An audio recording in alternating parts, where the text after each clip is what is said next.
All right, welcome to another deep dive.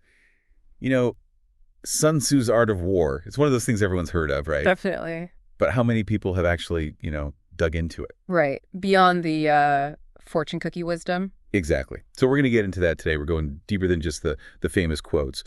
And I think people will be surprised by how much the art of war is so much more than just like military strategy. Absolutely. And how relevant it still is. I mean, like, surprisingly so. Yeah. To like almost every aspect of life. Yeah, to life in general. What's interesting is that the art of war, it's not really just about winning battles. Right. It's more about understanding just the nature of conflict itself and strategy in general. And those are insights that, they were written centuries ago. Oh, wow. But they can be applied to anything from business negotiations to personal relationships, even just making tough decisions in your daily life, Wow. Okay. So before we get into like all the strategies and applications, can we just back up for a second? For those who might only know, like the art of war from those fortune cookies we were just talking about. Right. What exactly is this thing? Yeah. So the art of war is it's an ancient Chinese military treatise. It's attributed to Sun Tzu. He was a high-ranking general, a strategist, although some scholars debate whether he was like a real historical figure or a composite. Interesting. But it is essentially, it's a guide to navigating conflict and achieving success through strategic thinking. And it's divided into 13 chapters, each covering a specific aspect of warfare. 13 chapters, wow. From, planning and terrain to using spies and deception. Okay, no wonder people get intimidated by this. Yeah. So how are we going to decode all of that in this deep dive? Right. Well, we're gonna focus on the core principles of Okay. Sun Tzu's thinking. Yeah. And particularly this concept of form, opportunity, and momentum. Okay, or in Chinese, it's 后天. Right. So it's about understanding how those three elements all work together to achieve victory, regardless of what your battlefield might actually be. Okay. So form, opportunity, and momentum. I like how that sounds. Yeah.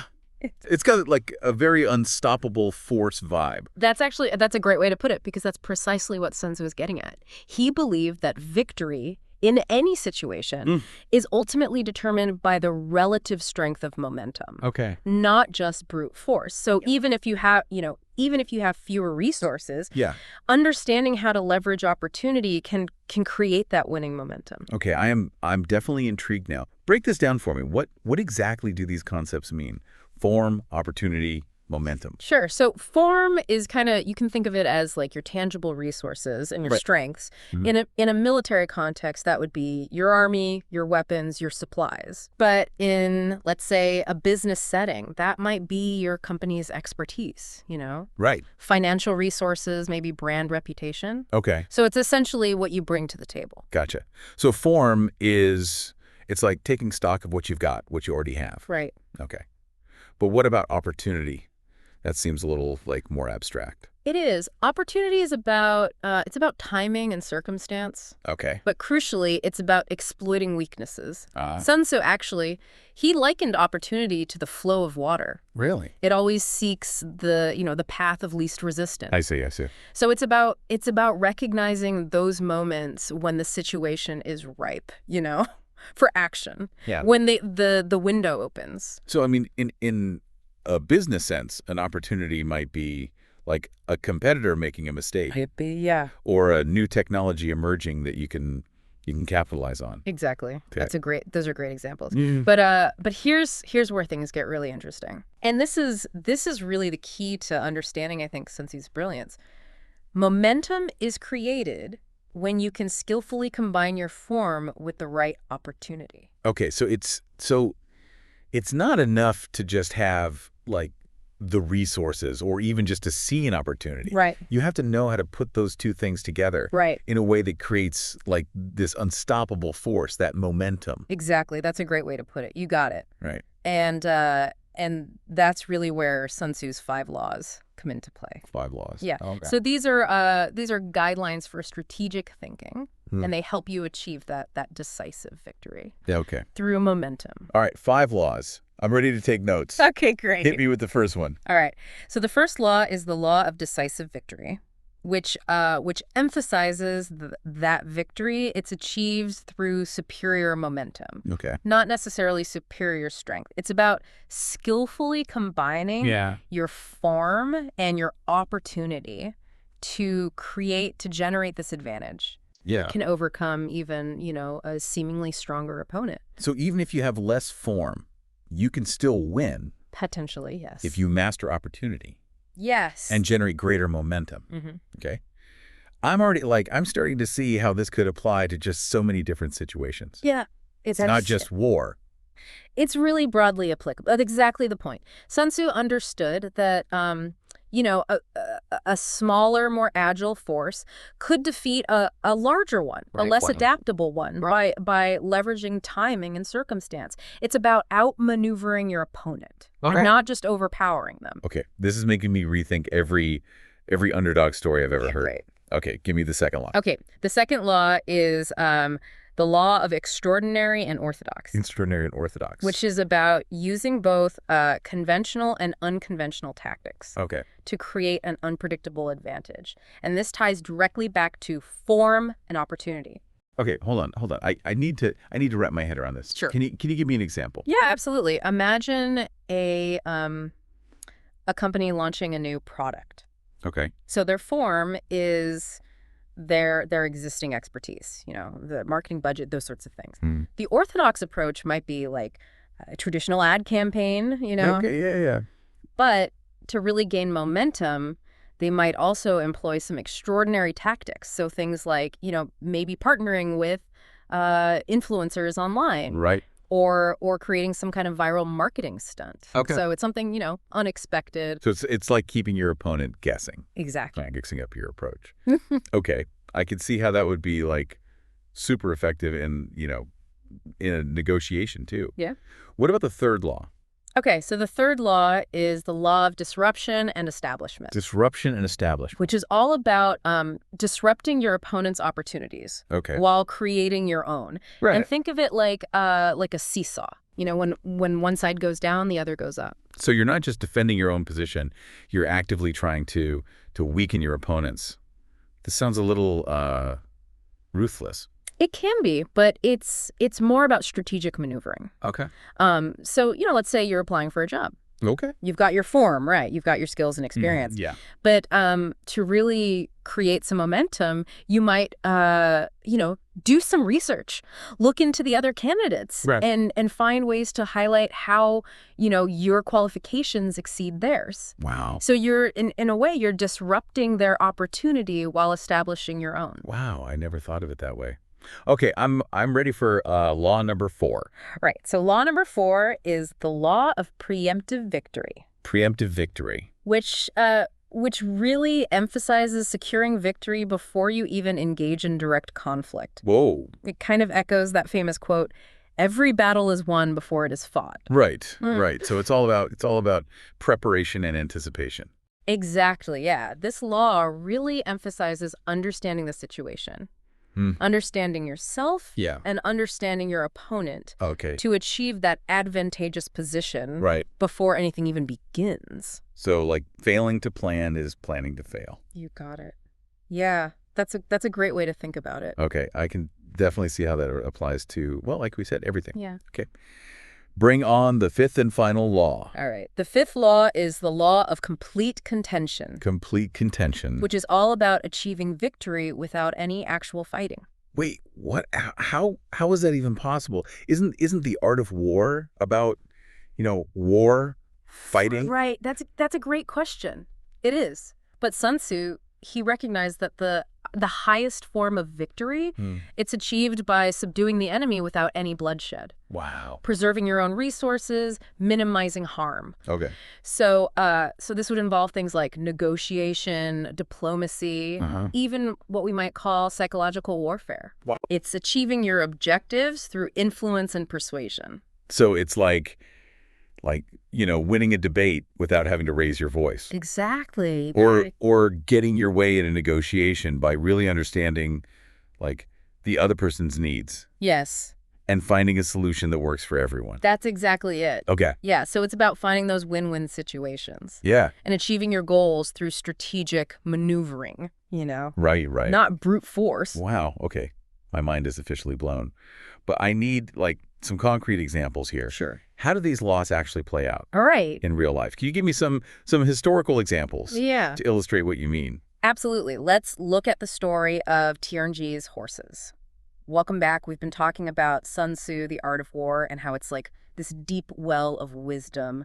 But let's shift gears a little bit now. Okay. Let's move away from the ancient battlefields, and Yeah. and bring it into like your modern day life. All right. I like where this is going. Right. So we're gonna explore how these age-old strategies can help you navigate challenges, and achieve success in the boardroom, Mm-hmm. in your relationships, even just in your own personal growth. Okay. So the historical stuff is all super interesting, but I'm really curious to see how these principles actually work, Yeah. in practice today. Like, Yeah. give me some examples. Let's start with form, opportunity, and momentum in the business world. Sure. So remember, form is all about your strength, your resources. Okay. Yeah. In a business context, that could be your company's core competencies, Mm-hmm. financial resources, its brand reputation, Yeah. all those things that kind of make you unique Mm-hmm. and give you an edge. And it's crucial to really take stock of those strengths and then leverage them strategically. Okay. Yeah, that makes sense. What about opportunity? How do you spot those golden chances in the business world? Mm-hmm. Things are changing so fast. Yeah, it's true. It's definitely a fast-paced world. Mm. Sun Tzu, he really emphasized like the importance of awareness Okay. and adaptability. Think of it like, like constantly scanning the horizon, for changes in the weather. Mm. And in business, those changes could be new market trends, Mhm. emerging technologies, Yeah. maybe shifts in consumer behavior. You've got to be watching for all those things. So it's not just reacting to what's happening right now, but trying to anticipate what's coming next. Exactly. And that can be really tough to do. Yeah, that sounds challenging.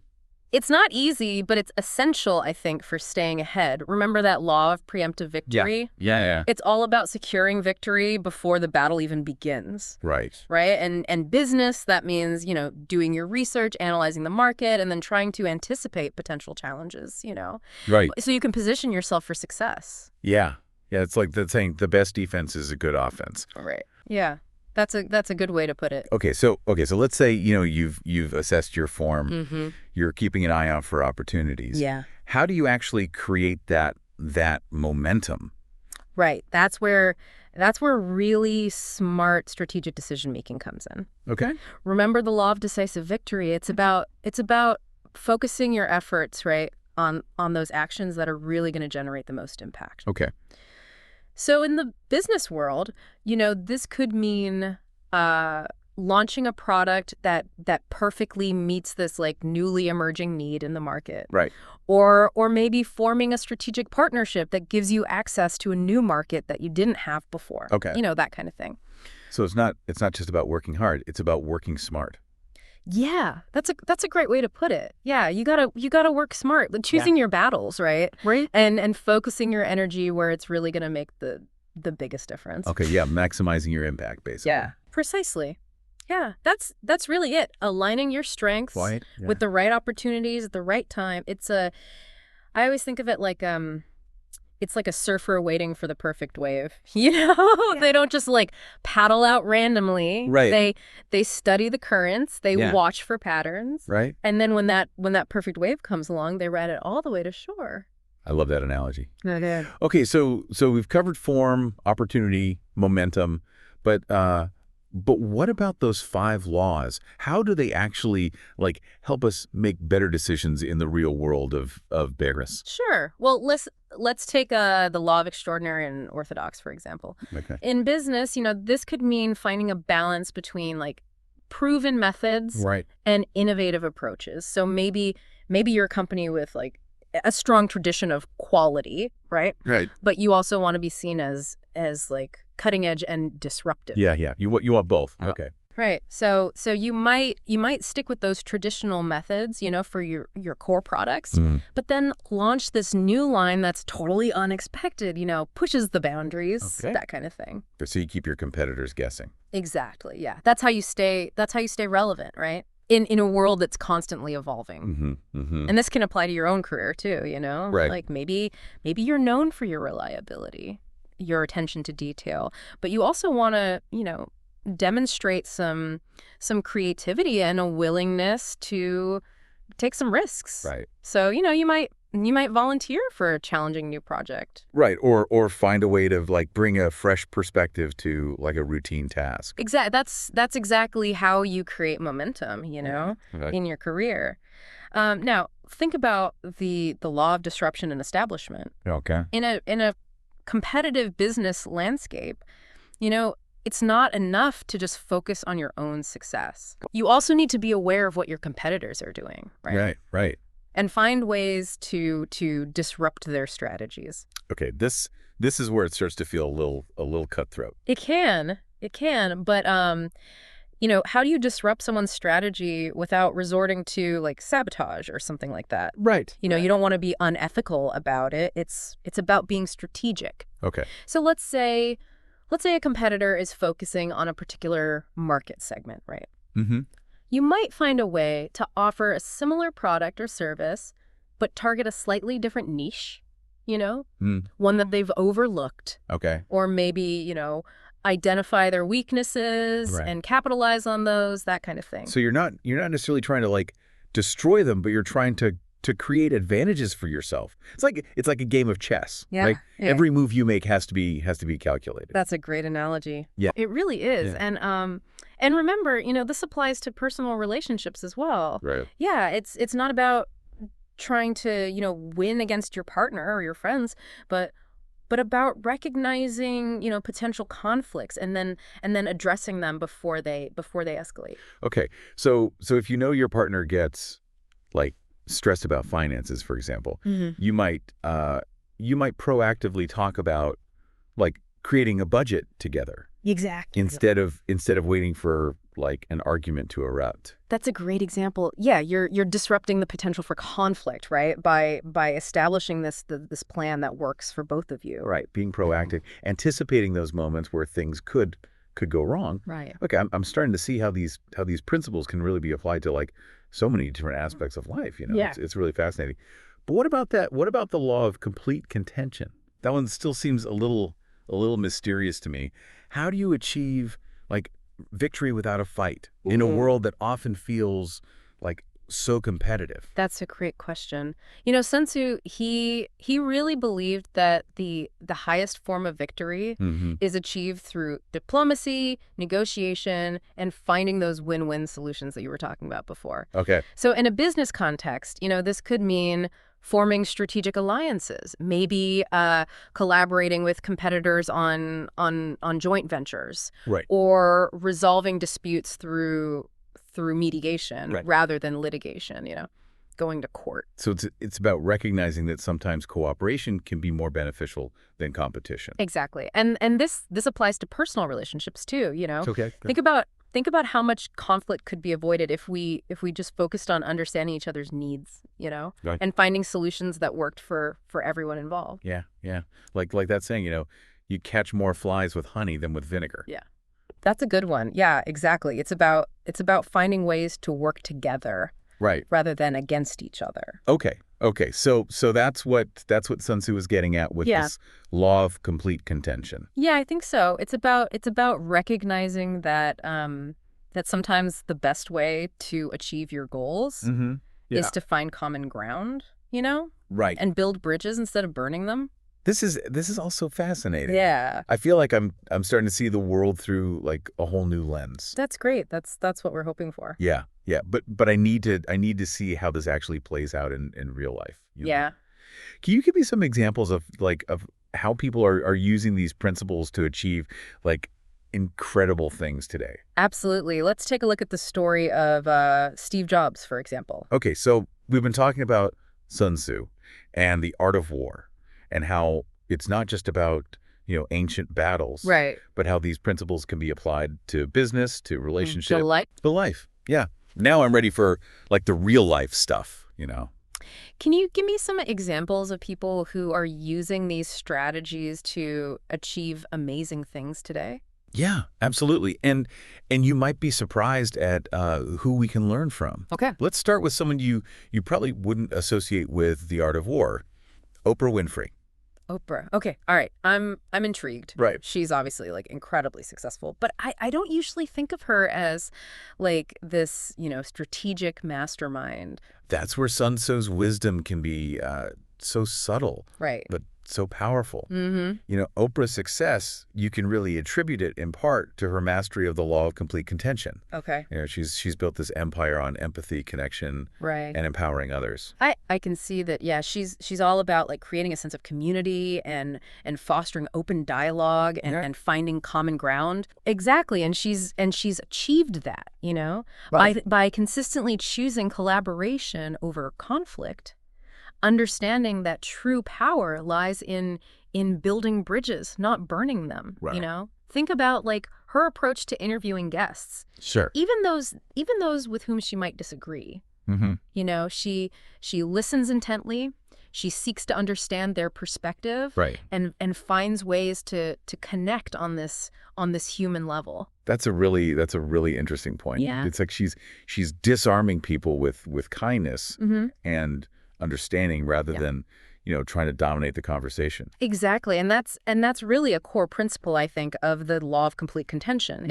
It's about achieving your goals through influence, through persuasion, Mm-hmm. not through force or aggression. Okay, I'm starting to see how that applies to Oprah's success, but what about someone like Steve Jobs? I mean, he was known for being, pretty demanding and even ruthless at times. Right. How did that fit in with Sun Tzu's philosophy? Right. Well, Jobs was a complex figure, but there's no doubt he was a master strategist Right. who applied a lot of these principles that we've been talking about to build Apple into the tech giant that it is today. Mhm. He understood the importance of form, Okay. meticulously building a team of talented individuals who shared his vision. Right.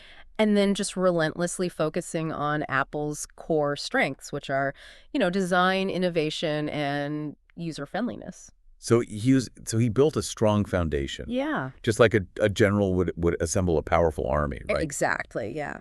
But how did he apply like those concepts of opportunity and momentum? Right. Well, Jobs was, he was a visionary Mhm. who had this almost uncanny ability to anticipate like future trends Right. and spot opportunities that other people missed. Yeah. He saw the potential of personal computers back when many people dismissed them as just, toys. Right. He recognized the power of mobile devices long before smartphones were everywhere. Right. He was like a tech Nostradamus or something. Yeah, kind of, but it wasn't just luck. Right. He was actively seeking out those opportunities. Yeah. And then creating that momentum to capitalize on them.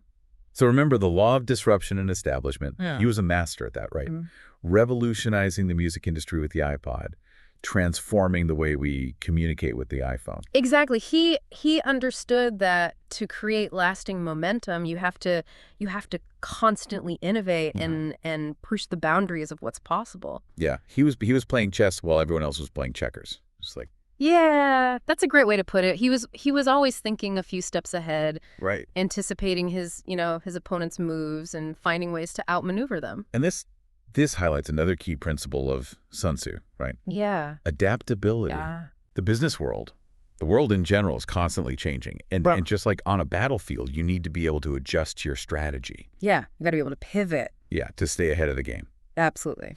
Okay, so we've got Oprah representing like the power of collaboration. We've got Steve Jobs demonstrating the importance of disruption and innovation. Mm-hmm. But what about those people who are facing like seemingly insurmountable challenges, like those fighting for social justice or those who have overcome, incredible adversity.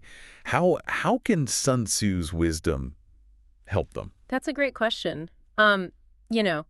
Consider the story of Malala Yousafzai. Oh, wow. Yeah. The young woman who risked her life to advocate for girls' education in Pakistan. Right. She embodies the law of preemptive victory, I think. Malala is such an inspiration.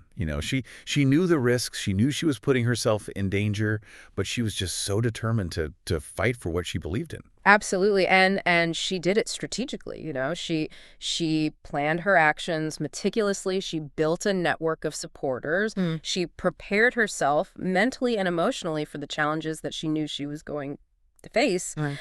So she took her form, her passion, her intellect, her unwavering belief and turned it into unstoppable momentum. That's a great way to put it. Yeah, she really did. Wow. And even after she was attacked, she didn't back down. Right. She used that experience to further amplify her message and became, really a global symbol of courage and resilience. It's like Sun Tzu said, in the midst of chaos, there is also opportunity. Yeah. She took this horrific situation and turned it into a platform for change. And that's what's so powerful, I think, about Sun Tzu's wisdom. Yeah.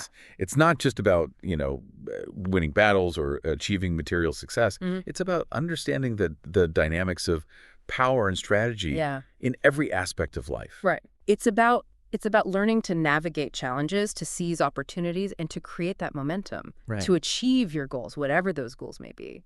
This whole deep dive has been a real eye-opener. I feel like I have like a whole new set of tools for approaching the world. That's great to hear. And remember, the journey doesn't end here. The art of war is really a lifelong study. It's about applying these principles, to your own unique circumstances and finding what works best for you. So it's not about like following this rigid set of rules, Right. but about developing like a strategic mindset that can help us make better decisions in every area of our lives. Exactly, yeah. The true power of Sun Tzu's wisdom lies in its ability to empower us to become more mindful, more strategic, and more courageous in pursuing our dreams and making a positive impact on the world. This has been an absolutely incredible deep dive. Thank you so much for sharing your insights. My pleasure. And helping us unlock this timeless wisdom of Sun Tzu's Art of War. It's been great talking with you. Likewise, and to all our deep divers out there, until next time, keep exploring, keep learning, and keep pushing the boundaries of what's possible.